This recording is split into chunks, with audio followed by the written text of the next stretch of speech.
Halo Sobat Investor, jumpa lagi di channel Investor Jelata. Kali ini saya akan membahas saham Harum Energi ya, kode tikernya HRUM ya. Perusahaan yang dulunya fokus di bisnis batu bara saja, kali ini dia sudah merambah ke nikel ya. Dimana bisnis nikelnya itu mulai menghasilkan laba ya. Nah, bagaimana efeknya ke potensi dividennya? Apakah potensi dividen jadi besar atau sama aja atau malah turun gitu ya? Nah, simak video ini sampai akhir ya. Sebelum kita mulai, saya ingin menginformasikan ya beberapa video yang sudah saya buat juga, terutama tentang prediksi beberapa saham terkait batubara ya, prediksi dividen ya, maksudnya, yaitu ada PTBA, ITMG, UNTR dan juga ABMM ya. Dan juga ada informasi terkait 10 dividen yield terbesar ya selama 5 tahun terakhir nih. Jika teman-teman tertarik dengan dividen investing ya, wajib ya nonton yang 10 dividen saham terbesar ini. Nah, semua link ya dari video-video ini nanti bisa teman-teman cari di kolom deskripsi. Oke, untuk Harum Energi sendiri selama tahun 2023 ya, saya ada buat dua video ya terkait Harum ya.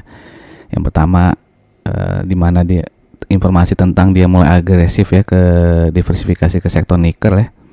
Waktu itu ada pertanyaan apakah jadi calon beggar ya. Nah, terus video berikutnya 8 kuartal 2 nya kan turun ya.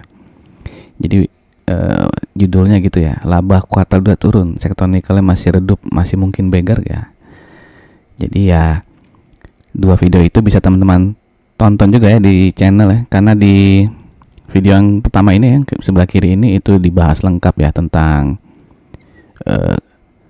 diversifikasi nikelnya ya, timeline diversifikasi beberapa tambang nikel, itu semua dijelaskan di video ini. Jadi jika teman-teman ingin nonton video ini bisa juga nanti cari di kolom deskripsi ya, atau linknya saya taruh di pojok kanan atas ini. Oke, kita lihat dulu komposisi kepemilikan sahamnya tidak berubah ya sejak dua video terakhir itu ya. 79,79%-nya dimiliki oleh PT Karunia Bara Perkasa ya. Lalu ada juga sedikit ya Bara Sejahtera, dan ini direksinya ya Pak Ray juga memiliki sedikit 0,015%, di mana masyarakat berarti sisanya ya sekitar 18,6% ya. Lalu ada saham treasury ya, mungkin hasil buyback dari Harumnya sendiri ya, sekitar 1,49%. Oke, jadi Harum Energi memiliki 3 sektor bisnis ya. Ya, masih utamanya masih penambangan batu bara, lalu yang keduanya penambangan dan pengolahan biji nikel ya. Jadi mereka memiliki beberapa smelter ya.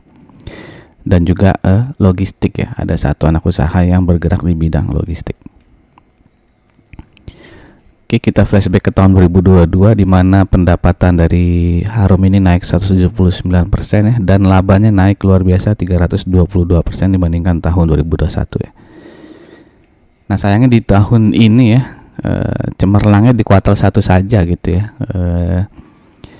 Bisa lihat sini pendapatannya naik 105% di kuartal 1, dan profitnya masih naik 74% ya dibandingkan kuartal 1 tahun 2022. Tapi setelah itu di kuartal 2 dan 3 mulai nurun banyak nih ya profitnya, 41% dan juga 148% ya.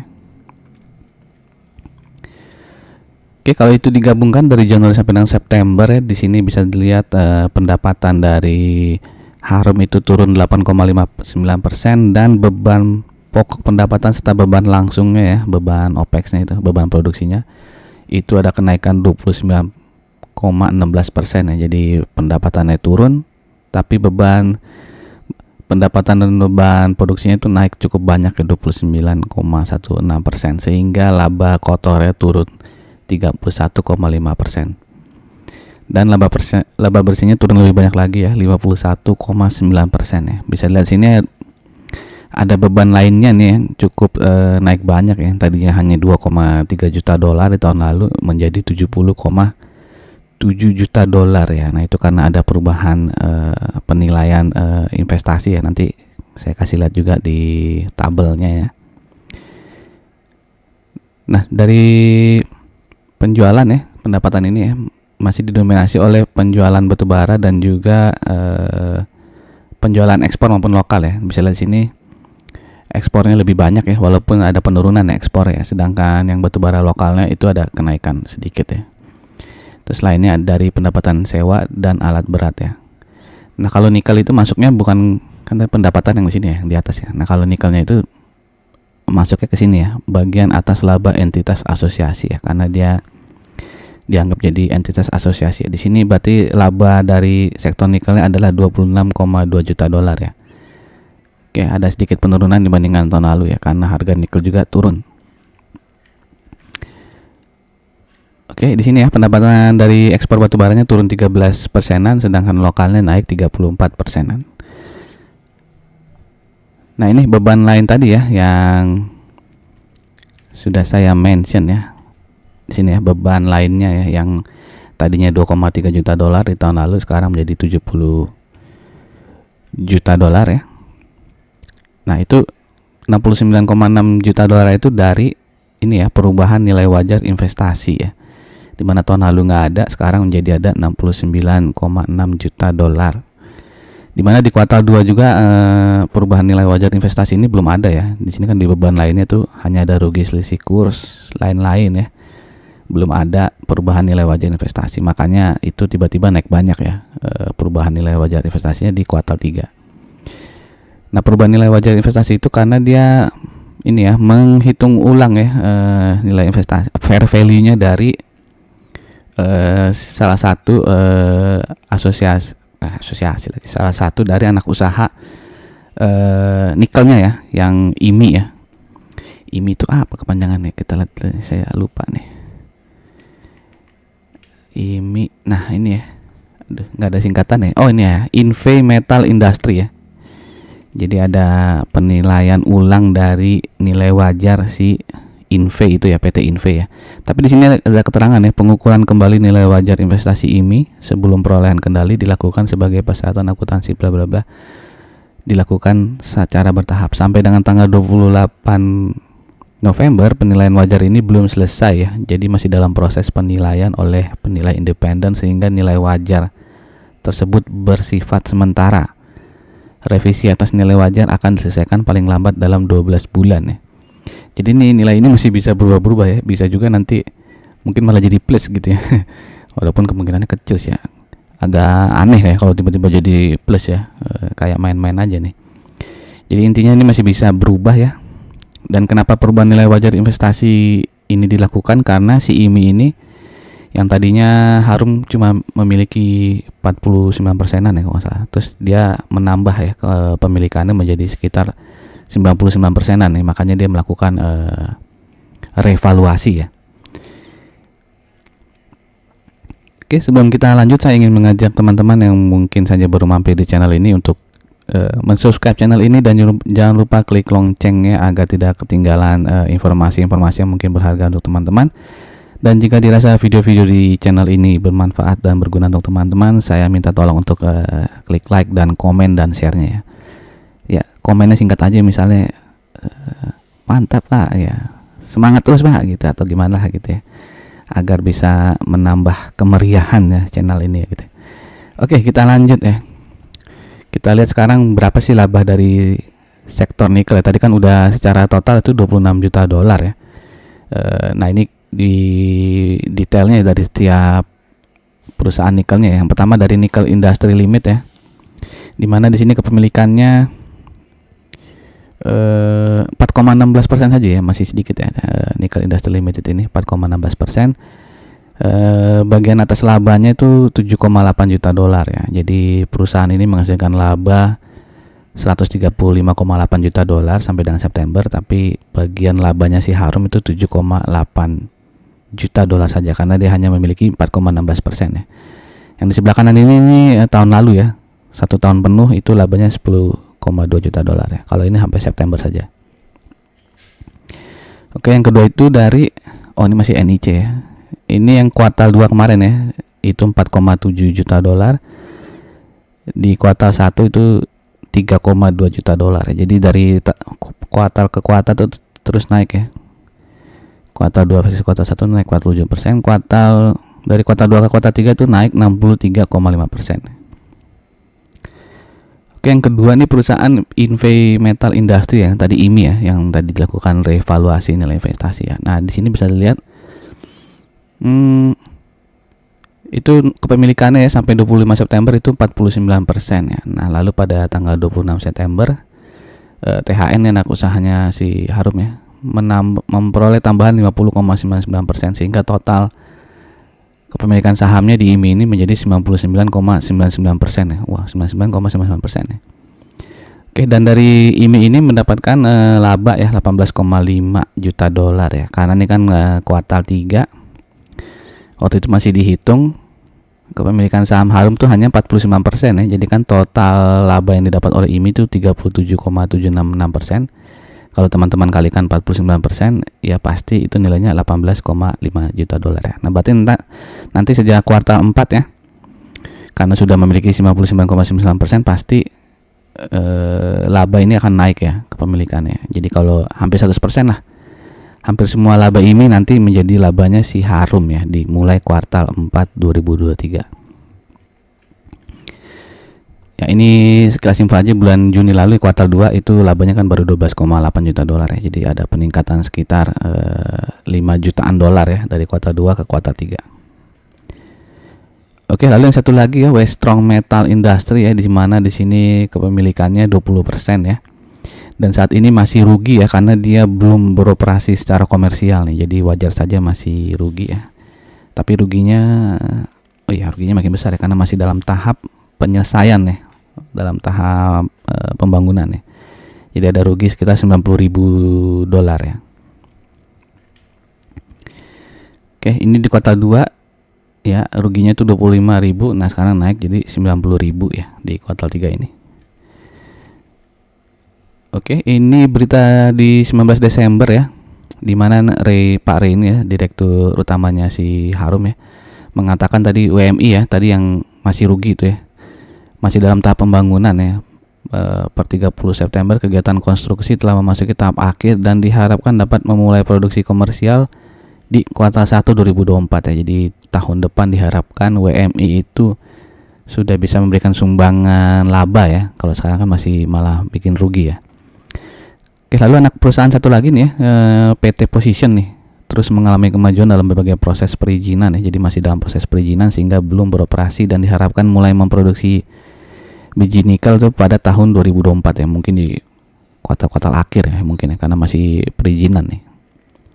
Oke, jadi intinya kemungkinan di tahun 2024 ya laba dari nikel bisa bertambah ya, selama harga nikel tidak turun terlalu jauh gitu ya, karena dia akan ada tambahan laba dari PT WMI ini ya.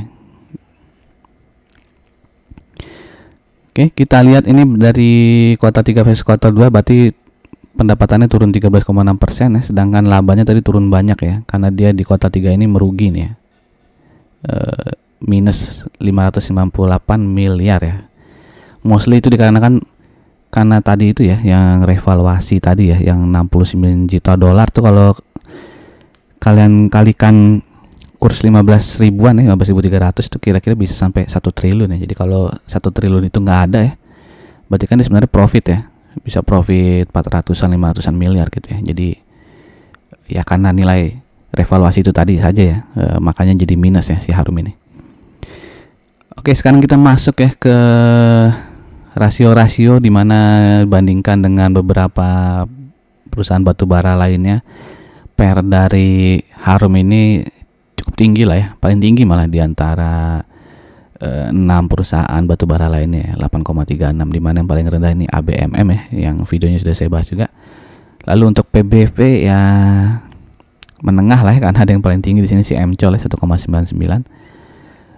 Di mana yang paling dari sini adalah Adaro. Untuk ROE dia juga termasuk yang paling rendah ini ya, si Harum ya, hanya 12%-an saja ya. Yang lainnya tuh di atas 20% ya. Ya, Adaro 21. Nggak ada yang belasan ya, si Harum doang. Bagusnya untuk DER-nya dia hutangnya sedikit ya, jadi tidak perlu terlalu khawatir dengan hutang ya, 0,3 ya. Dan kalau kita lihat rata-rata subsektor oil, gas, and coal ya, PBV-nya itu 2,56, berarti PBV-nya Harum masih di bawah rata-rata. Untuk PER 6,26, nah ini si Harum di atas rata-rata nih ya, PER-nya 6,26, sedangkan si Harum ada 8,36. Untuk DER-nya juga berarti Harum di bawah rata-rata subsektornya. Nah, sekarang kita bandingkan dengan histori dari Harum sendiri ya. Ini per 5 tahun terakhir itu rata-rata di 13,83 dan saat ini di 8 ya. Kalau tadi di sini 6,76 ya. Kalau tadi 8 ya. Jadi intinya masih jauh di bawah per rata-rata dari 5 tahun terakhir ya. Jadi secara historis masih dikatakan masih bisa dibilang under value ya berdasarkan historis dari Harumnya sendiri. Untuk PBV 5 tahun terakhir tuh dinilai 2 ya, 2 kali, dan berarti saat ini masih di bawah dari rata-rata PBV 5 tahun terakhir. Bagaimana kalau 10 tahun terakhir ya? 10 tahun terakhir rata-ratanya di 1,63 ya. Itu pun berarti sekarang masih di bawah harga rata-rata PBV 10 tahun terakhir ya. Dan kita lihat harga dari batu bara ya. Ya masih di situ-situ saja ya, di sekitar 120-an sampai dengan 160-an ya, bergerak di situ saja di beberapa bulan terakhir ini ya. Mudah-mudahan sih tidak terlalu turun lagi ya. Walaupun kita lihat kalau dari tahun 2019 sampai sebelumnya ya gitu ya, 2015 sampai 2019 itu harga batu bara masih jauh lebih murah lagi ya bahkan ya. Karena di bawah 120 nih, di bawah 130 ya. Jadi ya masih oke lah harga di sekarang ya. Karena masih bagus daripada tahun 2019 sampai dengan 2015. Oke, sekarang kita ke chart dari Harum ya. Di sini ini di video terakhir saya di bulan Agustus ya, karena bisa lihat di sini chartnya ini di bulan Agustus awal ya. Saat itu ada resisten di 1705 ya, lalu ada yang warna hijau ini tuh supportnya ya. Dan dia, nah ini kalau chart sampai sekarang ya, sampai Januari ya 2024. Nah bisa lihat di sini dia ternyata benar menyentuh ke resistennya ya. Bukan menyentuh ya, menembus ya. Dia bisa menembus resistennya ya. Bahkan resisten yang di 1810 juga berhasil ditembus ya. Jadi puncaknya di 1945 nih ya. Kayak tahun kemerdekaan ini 1945. Oke, tapi setelah itu dia turun lagi ya. Jadi yang support hijau ini tadi dijebol ya. Lalu lanjut malah jebol lagi sampai ke 1200-an ya. Tapi saat ini dia ada kecenderungan uptrend sedikit lah ya, secara short term ya, di mana di sini membentuk seperti ascending triangle ya. Di mana di sini ada resisten di 1385 ya, yang sudah disundul 2 tahun lagi. Sudah disundul 2 hari terakhir nih ya. Di hari Kamis dan Jumat, tapi belum berhasil jebol ya, belum berhasil closing di atas 1385 ya. Dan kalau kita secara EMA juga ya, dia sudah di atas EMA 20-nya ini ya. Beberapa hari terakhir, seminggu terakhir ini sudah berada di atas EMA 20-nya ya. Dan bisa dilihat juga nih MACD-nya sudah naik juga ya. Nah, tinggal dilihat, ditunggu saja kalau mau trading ya. Kalau yang short term ya, apakah dia bisa jebol di atas, bertahan di atas 1385 ya. Kalau dia bisa bertahan di atas 1385, kemungkinan dia akan naik ngetes ini ya, resisten berikutnya ya di 1490 sampai dengan 1540 ya. Tapi ya mesti kalau trading mesti harus kuat mental untuk cut loss ya. Kalau dia jebol uptrend line ini jebol ya, berarti harus cut loss ya. Oke, itu secara teknikalnya. Nah sekarang kita dividennya ya, dimana tidak terlalu royal ya si Harum ini ya, karena 3 tahun terakhir ya, itu bisa lihat dividennya hanya 11%, 18, lalu 22 ya. Jadi cukup kecil ya, walaupun sempat 100% di sini ya. Tapi itu karena di 2016 juga nggak bagi dividen ya. Tapi intinya rata-rata ya di 20%-an lah dividen dari si Harum ini ya. Nah ini dari earning per share-nya ya, kuartal 1, kuartal 2, kuartal 3 yang minus ini ya. Sehingga total itu 122 ya. 0,9 rupiah ya. Jadi kalau kita asumsikan ya, agak optimis lah ini ya, kuartal 4-nya nggak minus ya, 25 rupiah ya. Jadi total earning per share sampai Desember adalah 147,9 rupiah ya. Nah kalau kita asumsikan dividen payout ratio-nya seperti tahun lalu 22%, berarti dividennya hanya 32,38 rupiah ya. Dengan harga penutupan di Jumat kemarin yang 1375, berarti potensi dividen yield-nya hanya 2,3%. Jadi kalau kita bandingkan dengan potensi saham batubara lainnya kayak PTBA, ITMG, berarti ini bisa dibilang kecil lah si Harum ini ya, hanya 2,3% ya. Dan kalau kita tambah lagi ya keoptimisan ya, misalnya kuartal 4-nya itu Rp52 ya, sama seperti kuartal 2 ya. Kalau ini udah agak over optimis ya mungkin ya. Itu berarti dividennya earning per share-nya 174,9 ya. Kalau DPR-nya 22% berarti potensi dividen 38,47. Nah, itu pun potensi dividen yieldnya masih kecil ya, hanya 2,79. Jadi kesimpulannya menurut saya ini ya, bisa salah, bisa juga benar ya. Kalau untuk dividen hunter ya kayaknya nggak usah ke Harum lah gitu ya, nggak usah ke Harum Energi. Tapi kalau untuk yang mau cari capital gain ya, karena ini kan banyak kalau berita keluar ya, laba dari nikelnya semakin naik ya, apalagi di tahun depan ada Weststrong gitu ya, PT Weststrong yang akan mulai beroperasi, berarti nanti dividen nikelnya bisa bertambah gitu ya. Nah, kalau itu berita keluar kan mungkin bisa tanda kutip digoreng lah dengan isu-isu positif dari bisnis nikel gitu ya, kemungkinan bisa aja harganya jadi naik gitu ya. Dan kalau secara short term juga bisa lihat di sini ya, kalau ini ascending triangle-nya itu bisa tembus ya, itu kan ada kemungkinan dia akan naik lagi ya ke sekitar yang harga hijau ini ya, menurut saya ya. Tapi teman-teman silakan lakukan lagi riset mandiri ya. Terus kalau mau secara teknikal ya mesti silakan teman-teman melakukan analisa teknikal sendiri, karena kan asumsi itu banyak ya, makanya tiap orang bisa punya prediksi yang beda-beda gitu ya. Intinya kalau kesimpulannya, kalau dividen hunter ya sebaiknya nggak usah ke Harum Energi, tapi kalau mencari capital gain ya ada kemungkinan bisa dapat cukup banyak ya, karena ini kan harganya juga udah turun cukup dalam ya, dari harga tertingginya nih di berapa nih, 2.900-an lah ya, dari tahun 2022 ya, udah turun cukup banyak nih. Terus dia bergerak sideways di antara ini ya 1.200-an sampai dengan gapnya ini 2.100-an ya, 2080 nih ada gap ya. Jadi kan dia harganya belum kemana-mana ya, jadi ya potensi capital gain-nya cukup besar lah gitu ya. Demikian saja informasi dari saya dan pandangan dari saya terkait Harum Energi ini. Bagaimana menurut teman-teman, silakan tuliskan ya pendapat teman-teman ya, baik yang secara yang aliran dividen investing maupun dari yang aliran trading ya, atau swinger lah gitu ya. Kalau dividen investing kayaknya udah yakin nggak bakal masuk sini kayaknya sih ya. Tapi silakan ya teman-teman tuliskan di kolom komen ya, agar makin rame ya channel ini. Oke, demikian saja dari saya. Sampai jumpa di video-video berikutnya. Salam jelata.